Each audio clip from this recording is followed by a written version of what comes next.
welcome to Sunday School for January 23rd.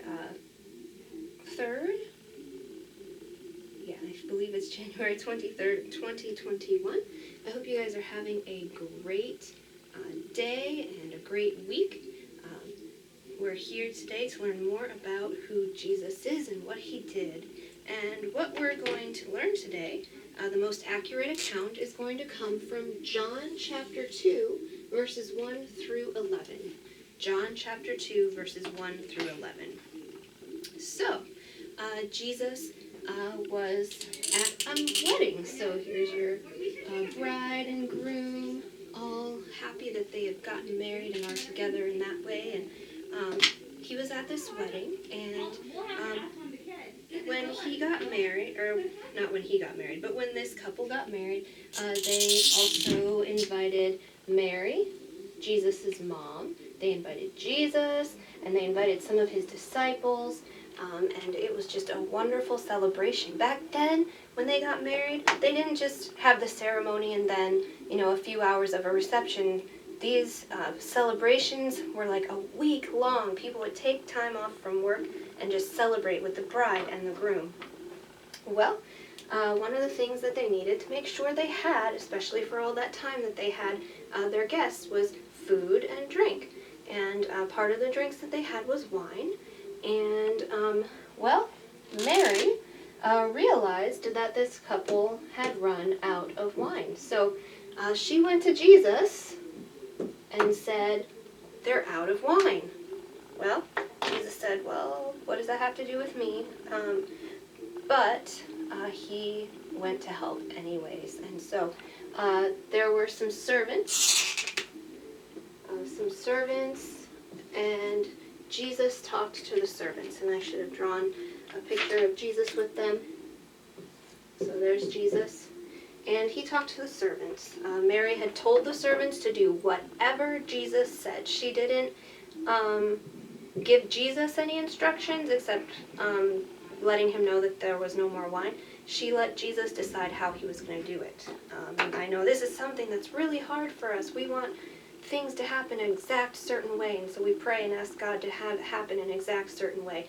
But Mary's faith was so strong, and she said, just do whatever he tells you. And it's hard, and you know what? It's okay to ask God for certain things. But always remember that God has a plan and that he knows what's best for us. And no matter what, he's going to take care of us, even if things don't happen exactly as we want them to. But anyway, Mary tells them to do what he says. Well, he sees these 6 stone jars. So 1, 2, 3, 4, 5, 6. And these jars usually would have water poured into them, and they would be used to clean things and get rid of impurities. These are not little jars. They're not little cups or anything like that. These are big jars. They hold somewhere between 20 and 30 gallons of water. And he tells the servants to fill it up with the water. And so, as you can see, I already had it filled up, but they had to fill it up first. They fill it up with water. So now, if there are 20 to 30 gallons, there's somewhere between 120 and 180 gallons of water now in these jars. And then Jesus tells them, all right, take some water and bring it to the kind of like the master of ceremonies, if you will.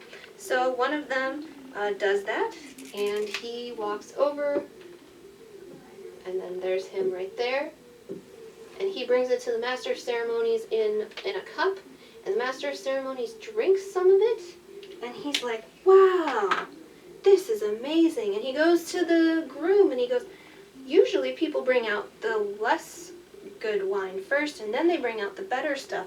But you brought out the better stuff second. It was so, so good.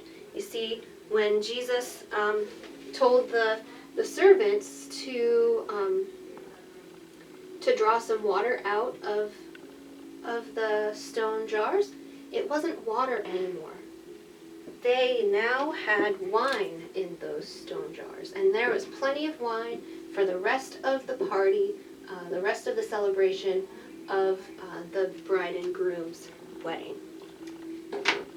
There is a part of the Old Testament where it talks about the Messiah bringing an abundance of wine, and so this is one of the ways that Jesus shows that he is the Messiah. He is the anointed one who's going to bring that peace and that saving. Well, the disciples, Mary, the bride and groom, the servants, the master of ceremonies, they were all sinners, just like you and just like me. They all did things that were bad, that were against God's law, against those 10 commandments that we sometimes bring up here. And so they not only needed wine from Jesus, but they needed something far more important. They needed to be saved from their sins. And of course we know that Jesus died on the cross and saved us from those sins and saved them too. And he meant to save them too. He was there to save them too. And here's another thing. There was water in this account, and there was wine. We get baptized, and then we learn and we grow, and then we receive wine, which is also Jesus' blood, and we receive the wafer, which is Jesus' body and communion. And so this is also a little bit of showing us those sacraments of baptism and the Lord's Supper. Jesus is pointing forward to those things. He is showing who he is and how he is coming to save the world and how he comes to bless us in all those different things. Jesus is so amazing. God is always pointing us to Jesus and the different ways that he brings Jesus to us. So remember that. What a wonderful, wonderful thing. Jesus went to a wedding. He shows that he has respect for weddings and for marriage, and he went and took care of the bride and groom when something happened that wasn't good, and he points us forward to different ways that he would take care of us in the future with the water and the wine. All right, guys, I hope you guys are going to have a wonderful week, and I hope to have another video for you next week where we'll learn another thing about what happened in Jesus' life that shows us more about who he is and how much he loves us. Have a good week. God's blessings.